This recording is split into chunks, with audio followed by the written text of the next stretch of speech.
In New York City right now, you can rent an apartment where you have to walk through someone's bedroom to reach the kitchen. Thousands of people do it every day.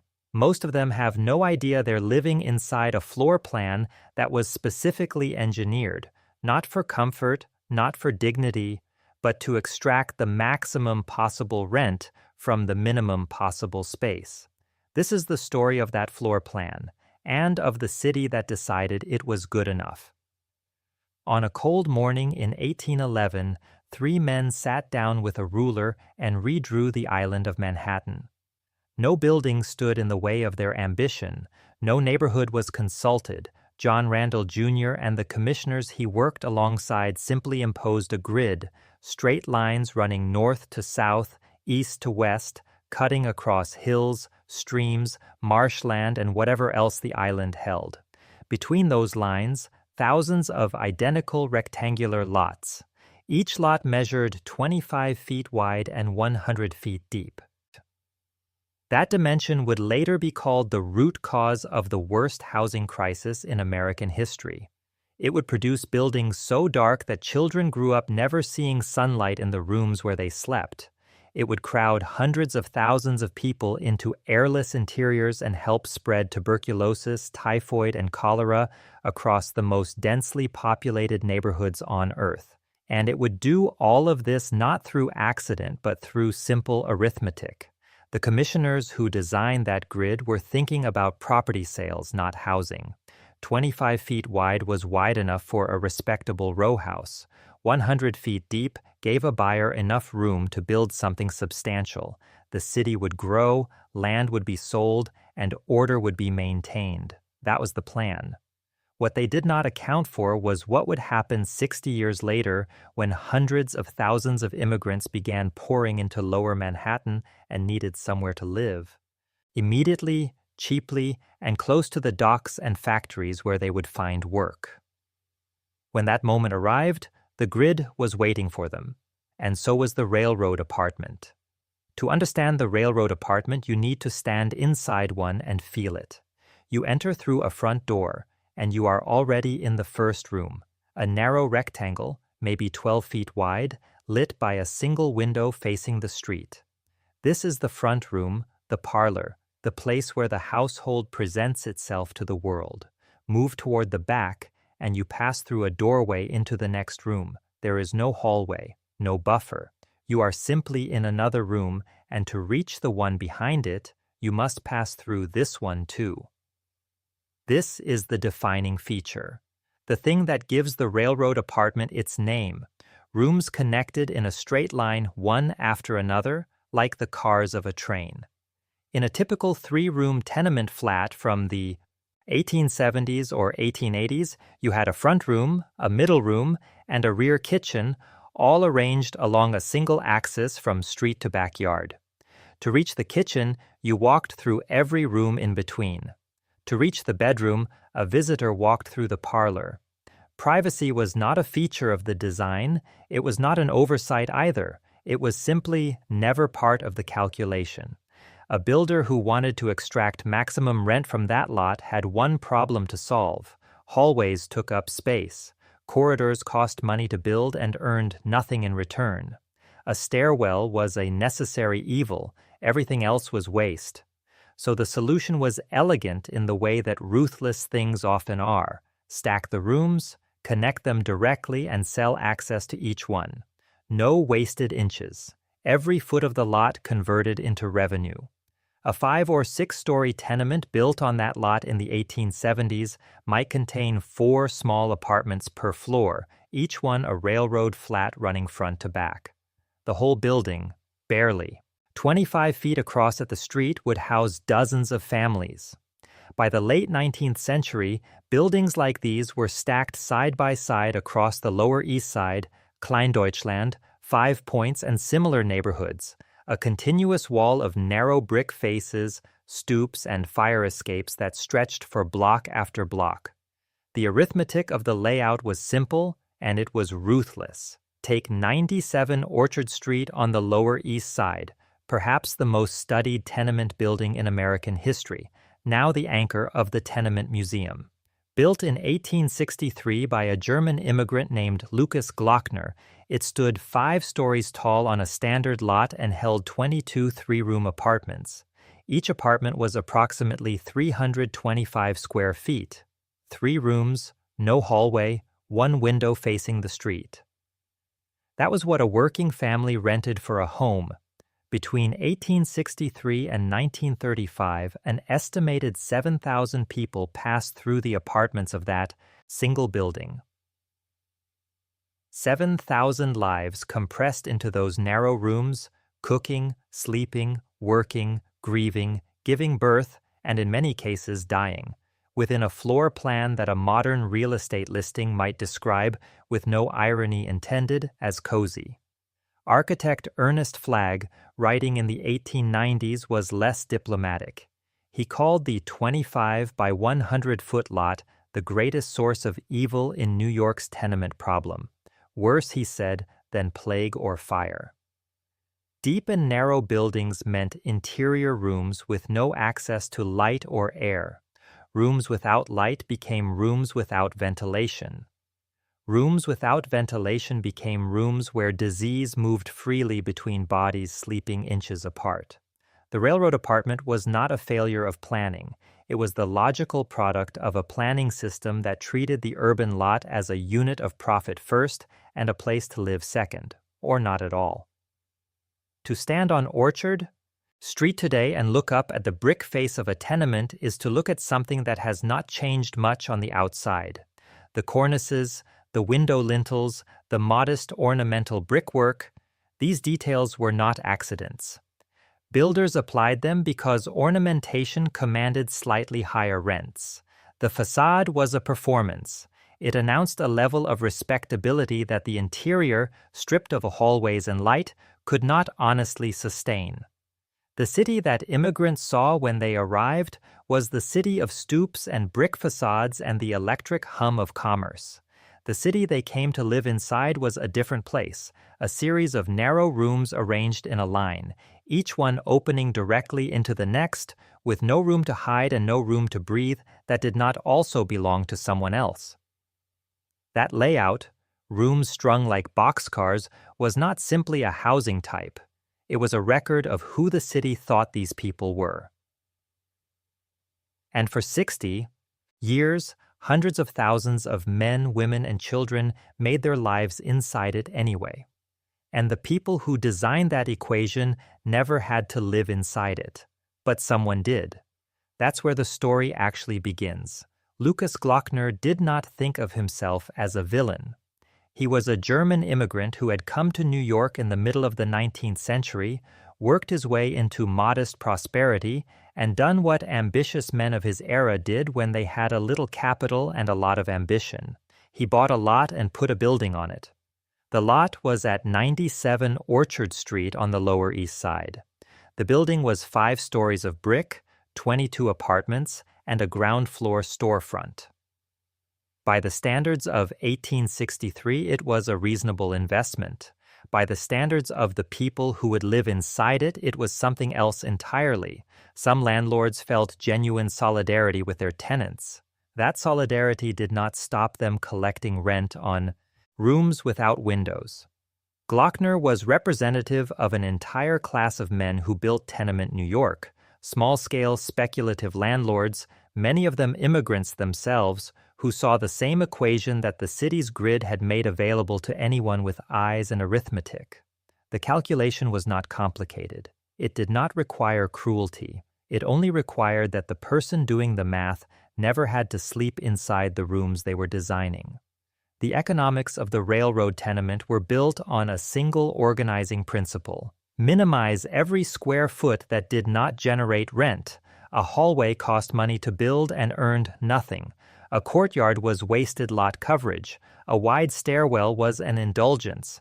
Interior rooms that borrowed light from nothing at all were acceptable if the law allowed it, and for most of the 19th century, the law allowed almost everything. The result was a building type engineered from the inside out by financial logic, a machine for converting land into income, with human beings as the necessary medium through which that conversion happened.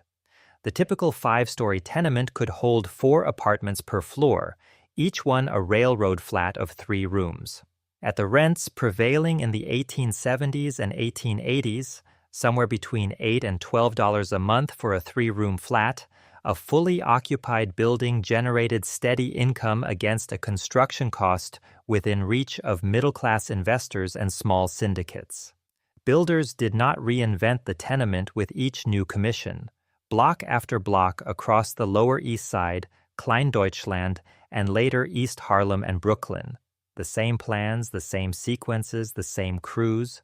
The railroad layout was not an architectural decision made fresh each time, it was a template, and the city's grid was the mold it filled.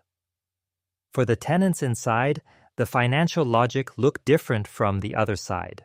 A working family, arriving in New York in the 1880s, faced a housing market with very few options at the bottom. Boarding houses offered a bed but no kitchen, no privacy, and no address of one's own. Rear-yard shanties were cheaper but more precarious. A railroad flat, for all its limitations, offered something that mattered: a door that locked, a kitchen where food could be cooked, and a fixed address that allowed a family to anchor itself to the city's networks of employment, school enrollment, and community. The rent consumed a significant portion of household income. Reformers estimated between a quarter and a third of wages.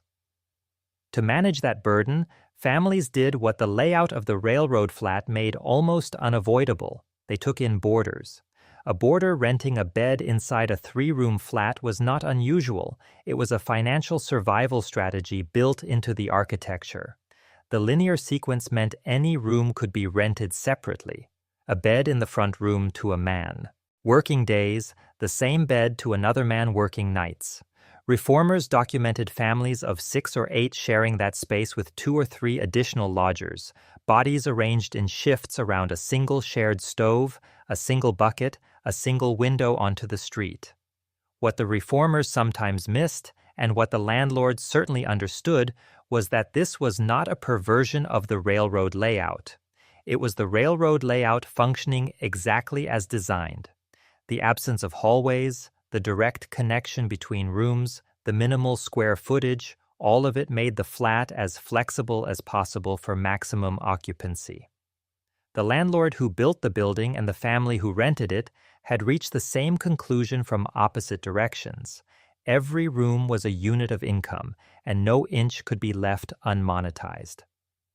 Jacob Riis, the Danish-American journalist and photographer whose 1890 book, How the Other Half Lives, brought tenement conditions to a middle-class audience that had largely preferred not to look, put the landlord's arithmetic into plain language.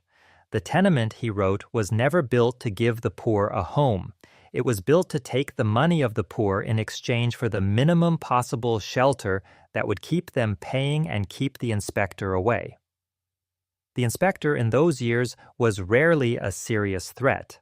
A landlord who received a violation notice for a dark interior room might respond by cutting a small window between that room and an adjoining one, technically satisfying the requirement while providing no actual light or air from outside.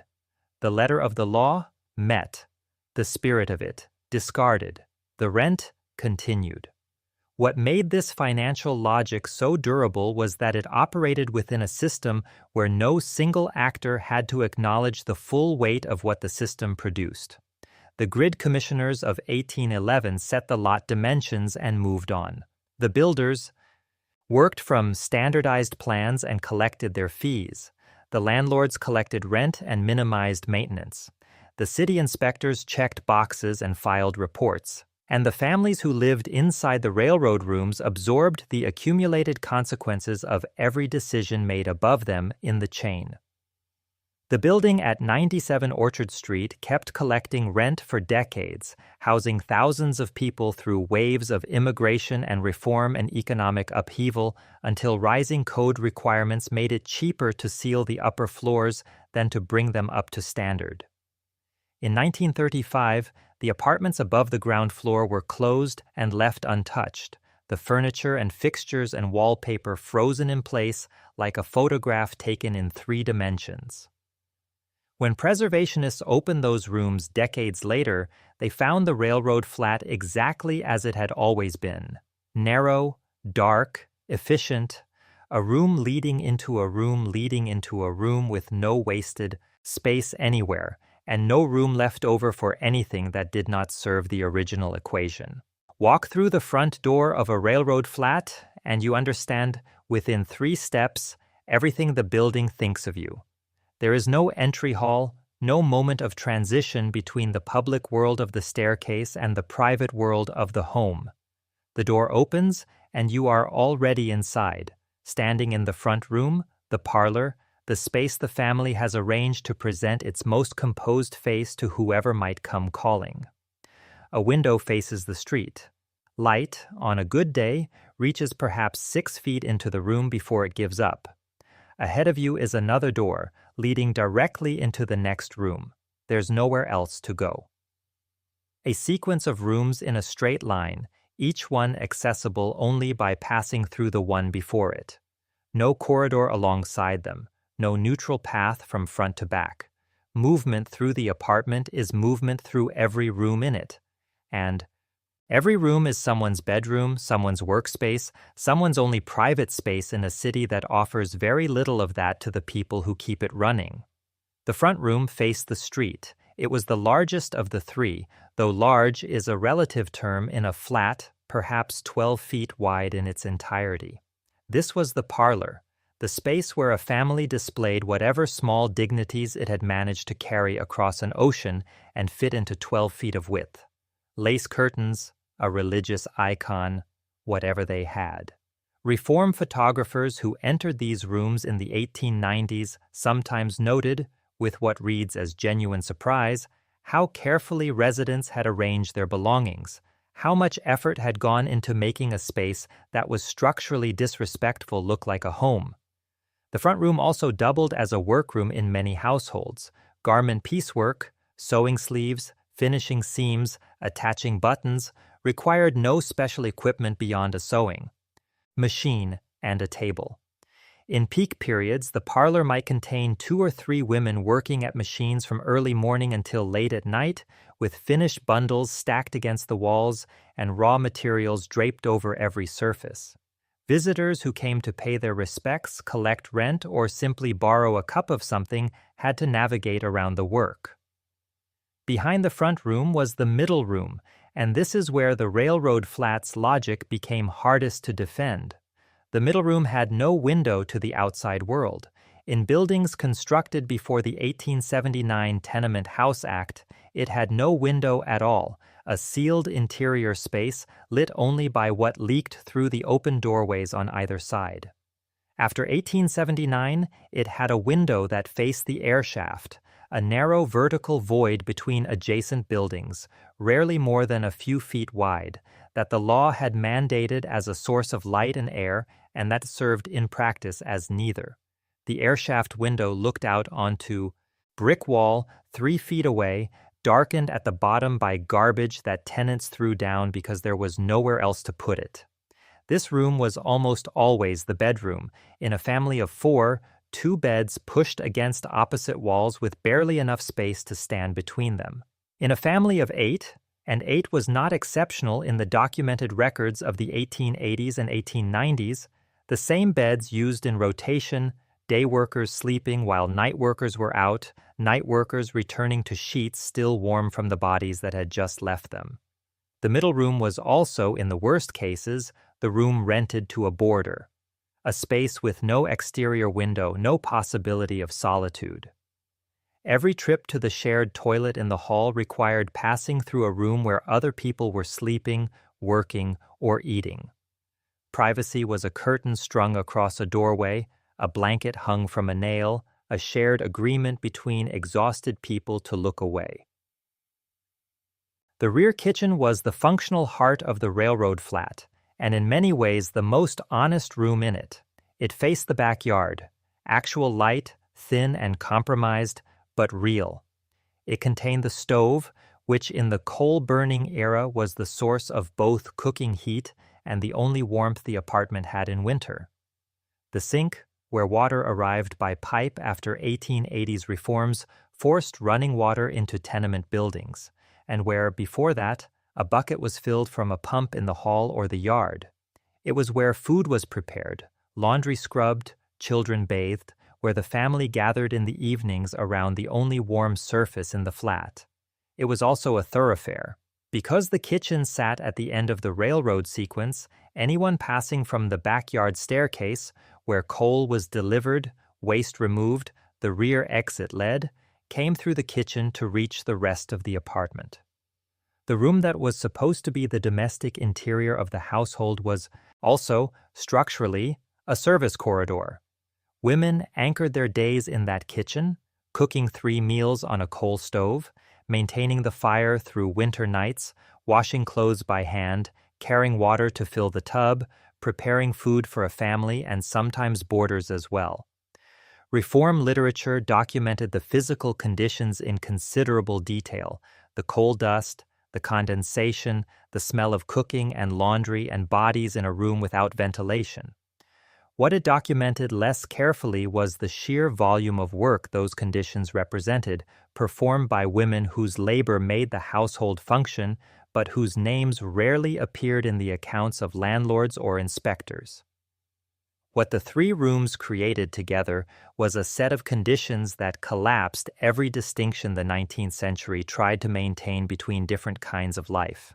Public and private collapsed because the parlor was a workshop and the bedroom was a passage. Work and rest collapsed because piecework continued after dinner and boarders slept through the noise. The family's interior life and the landlord's financial interest collapsed because every room was simultaneously a home and a unit of rent.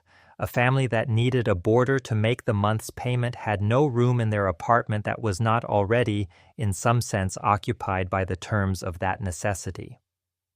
The front room maintained the performance of respectability. The middle room held everything that respectability required keeping out of sight. The rear kitchen sustained the physical life of the household while pretending to be just a room at the end of a line. Together, approximately 325 square feet. 3 rooms, 1 door to the street, 1 window facing the world. That was the railroad flat. That was home. Every brick in a Lower East Side tenement was touched at least twice before it became a wall. The first time, somewhere along the Hudson River, a worker dug clay from the riverbank, packed it into a mold, and fed it into a kiln. The brickyards that lined the Hudson from Manhattan north through Dutchess County were among the largest industrial operations in 19th century New York, employing thousands of workers, many of them recent immigrants, some of them children, in conditions reformers described as only marginally better than the tenements those bricks would eventually build. The clay came out of the ground, the bricks came out of the kilns, and barges carried them downriver to the city's piers, where they were unloaded by hand and hauled by horse-drawn wagon to construction sites across Lower Manhattan. The second time a brick was touched, a mason, Irish or Italian or Eastern European, hired through a trade network or an informal street corner arrangement, lifted it from a pile, set it in mortar, and tapped it into place. Thousands of times a day. A 5-story tenement required hundreds of thousands of bricks. The work was physically punishing, seasonally unstable, paid by the day with no guarantee of tomorrow. The men who laid the walls of railroad tenements lived in many cases in buildings nearly identical to the ones they were constructing, narrow, dark, designed to extract the maximum rent from the minimum space. This was the first hidden labor of the railroad apartment, the labor that built it. Timber came from upstate New York and New England forests. Iron for fire escapes and railings from foundries that also supplied the city's docks and bridges, the same industrial web that would later employ the people who moved into the buildings it helped construct. The clay pits of the Hudson Valley, the logging camps of the Adirondacks, the iron foundries of New Jersey, all of them fed into the tenement boom of the 1870s and 1880s, extracting labor and raw material from one set of places and converting it into rental income in another. The building at the end of that chain was a railroad flat on Orchard Street. The people at the beginning of it rarely saw a city at all. Inside the finished building, a different kind of labor began, and this one never stopped. The domestic work of a tenement household was structured by the railroad flat's layout in ways that made it harder, not easier to perform. Coal had to be carried up from the basement in buckets, flight, by whoever was available, usually a woman or an older child. Water, before running pipes arrived under legal pressure in the 1880s, came from a pump in the hall or the yard, carried up in the same buckets. Laundry done in a washtub, water heated on the stove, clothes scrubbed by hand and carried to lines strung across the courtyard or the air shaft or the roof. Reform photographers returned repeatedly to the image of laundry hanging between buildings, sheets and shirts suspended, over narrow courtyards almost touching the windows opposite. The image became an icon of tenement crowding, reproduced in newspapers and pamphlets and history books. What it never showed was the woman who had washed those clothes. The labor was visible in its output. The person performing it was not. Many railroad flats were also simultaneously workshops: garment piecework, cigar rolling, artificial flower making, home industries that moved through tenement neighborhoods in waves, following contracting arrangements of manufacturers who found it cheaper to distribute work to apartment-based laborers than to maintain factory floor space. A family that took in piecework converted its front room or middle room into a production space. Sewing machines where parlor furniture might otherwise stand, bundles of cut fabric stacked against walls, children old enough to thread needles enlisted into the work alongside their parents. The railroad layout made this both necessary and exhausting. There was no separate room for the work, no boundary between workshop and bedroom, no space in the linear sequence that could be closed off as purely domestic. The labor of the factory followed the workers home because home and factory occupied the same 3 rooms, connected directly into each other with no door that meant anything. The men who contracted that piecework, the manufacturers who set the piece rates, and the landlords who collected rent on the apartments where the work happened all extracted value from the same space. The family in the middle absorbed every cost: rent, materials, labor, time, and kept whatever margin, if any, remained. That margin was rarely enough. Consider the superintendent of the building, often a resident himself, given a small rent reduction in exchange for collecting payments, handling minor repairs, and standing between landlord and tenants, a tenant behind on rent, a landlord expecting collection. A super in the hallway between them, knowing exactly what both need from him, too poor and too tired to satisfy either cleanly. He owed the landlord compliance. He owed his neighbors something closer to solidarity. Most of the time, the building asked him to betray one to keep the other. The labor that built the railroad apartment, supplied its materials, maintained its daily function, and produced goods within its walls was everywhere in the tenement district and almost nowhere in the accounts of the people who profited from it. The brickyard worker, the mason, the woman at the washtub, the child sorting buttons at midnight, they were the infrastructure of a city that preferred, when possible, not to look too carefully at the hands that held it up. The reformers who climbed tenement stairs in the 1880s and 1890s came with clipboards, measuring tapes, and a genuine conviction that what they were documenting was an emergency. They were right. But they were also, in ways that took decades to fully surface, part of the problem they were describing. Jacob Riis arrived in a tenement room with a flash powder camera and produced images that shocked a middle-class audience into demanding change. Reformers counted toilets per floor, measured room dimensions, compiled reports that landed on the desks of legislators and newspaper editors. Their work produced real results. The 1901 New York State Tenement House Act was directly shaped by the evidence they assembled. Windows were required in rooms that had never had them. Indoor toilets replaced shared backyard privies. And yet the story that reform told about who was responsible placed the weight, quietly but consistently, on the wrong set of shoulders. Reform literature blamed the people in the rooms, not the man who built them that way. Overcrowding was attributed to the habits of particular ethnic groups.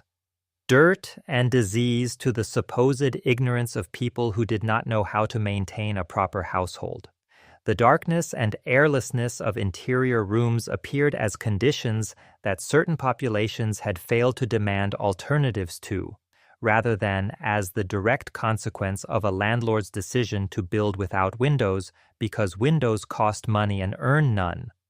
This framing was not accidental. It served a purpose. If the tenement's conditions were caused by the people living in it, then the solution was education and inspection, interventions that left the financial structure of the railroad flat and the profit it generated essentially intact. Attacking the financial structure itself meant confronting the interests of landlords, investors, and the city's political machinery that depended on their support.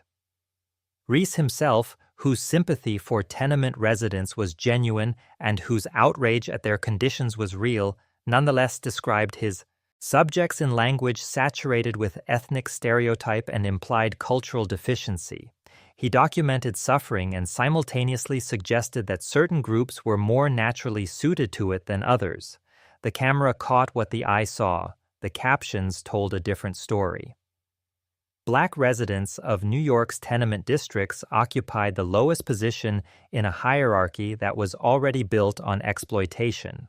While Irish, Jewish, Italian, and Eastern European immigrants faced discrimination, they existed within a system that offered, at least in theory, a pathway upward, toward outer borough neighborhoods, toward buildings that were newer and less deteriorated. Black New Yorkers, whether long-established residents or arrivals from the South, faced a different set of closed doors. Landlords who rented to black tenants often did so only in buildings that white ethnic groups had already abandoned. The oldest, most neglected railroad tenements were deferred. Maintenance had accumulated for decades and code enforcement was least likely to reach. Black residents paid rents frequently higher than those charged to white tenants for comparable or better apartments, reflecting the constrained options available to them and the leverage that constraint gave to landlords. This was not yet the era of formal redlining. Those mechanisms would be codified in the 1930s. But the informal architecture of exclusion was already fully operational, directing black families toward the most deteriorated railroad flats and keeping them there through landlord preference, neighborhood hostility, and the absence of any legal protection against either. Inside many of those same railroad flats, a different form of exploitation ran on a daily schedule. The home-based sweatshop was not a marginal feature of tenement life. It was a central economic institution of the garment industry, the city's largest manufacturing sector, operating almost entirely within railroad apartments on the Lower East Side. Contractors distributed cut fabric to apartment-based workers, predominantly women and children, who sewed finished garments for piece rates set low enough to ensure that no individual worker, however fast, could earn a living wage without working hours that precluded anything else. Poor ventilation, inadequate light, coal dust from the stove mixing with fabric lint in the air, children working alongside adults because the household could not survive without their contribution. Factory inspection laws that reformers had fought hard to pass did not apply to home-based work because the home was technically private space. The sweatshop moved indoors and became, legally, invisible. Eviction completed the picture. A family that fell behind on rent had almost no legal recourse. A landlord who wanted a family out could have them out, and the family's accumulated domestic life went with them onto the street, the lace curtains, the religious icons, the sewing machine that was also their primary income-generating tool. The slum clearance campaigns of the mid-20th century arrived with the language of improvement and the machinery of demolition. Urban renewal programs targeted tenement districts across Manhattan and Brooklyn, replacing dense blocks of railroad walk-ups with highways, housing projects, and institutional buildings. The residents displaced were not in the main offered equivalent housing nearby. They were scattered into other overcrowded neighborhoods, into public housing towers on the periphery, into whatever was available at the bottom of a market that had never treated them as full participants. The neighborhoods that disappeared were not simply collections of deteriorated buildings. They were ecosystems of mutual aid, informal economy, cultural life, and social memory built up over generations inside and around the railroad flats, cramped rooms. The buildings were gone. The networks they had housed went with them and were not reassembled anywhere. What remained was the same uncomfortable truth the reformers had circled around a century earlier, that the railroad apartment had never been a failure of the city's housing system. It had been the housing system, functioning as designed, extracting the maximum possible return from the minimum possible investment in the lives of the people who had no other option but to pay for it. In 1935, the upper floors of 97 Orchard Street were closed. The decision had nothing to do with preservation. Rising code requirements demanded upgrades, plumbing improvements, fire safety measures, structural repairs, that would have cost more than the rents from those floors could justify. So the landlord did what struggling building owners across the tenement districts were doing in those years: sealed the floors, locked the doors, and left. Everything inside exactly as it was. The apartment sat untouched for decades. When the Tenement Museum began its restoration work and opened those rooms to the public, they found wallpaper still on the walls, fixtures still in place, the physical record of families' lives suspended in a darkness uninterrupted since the Depression. The railroad flat had not been renovated out of existence. It had simply been forgotten, and forgetting accidentally had saved it. That building on Orchard Street is now one of the most visited historic sites in New York City. Tourists move through its narrow rooms in small groups, guided by voices reading from letters and diaries left behind by the families who once lived there. They stand in the rear kitchen where women cooked on coal stoves and scrubbed laundry in iron tubs. They look at the dark middle room where boarders slept in shifts. They move from room to room along the single axis of the railroad, sequence and understand, in their bodies if not always in words, what it meant to live in a space with no room that was only yours. The museum does this work carefully and seriously. It names the families. It recovers the specific textures of specific lives rather than generalizing into abstraction.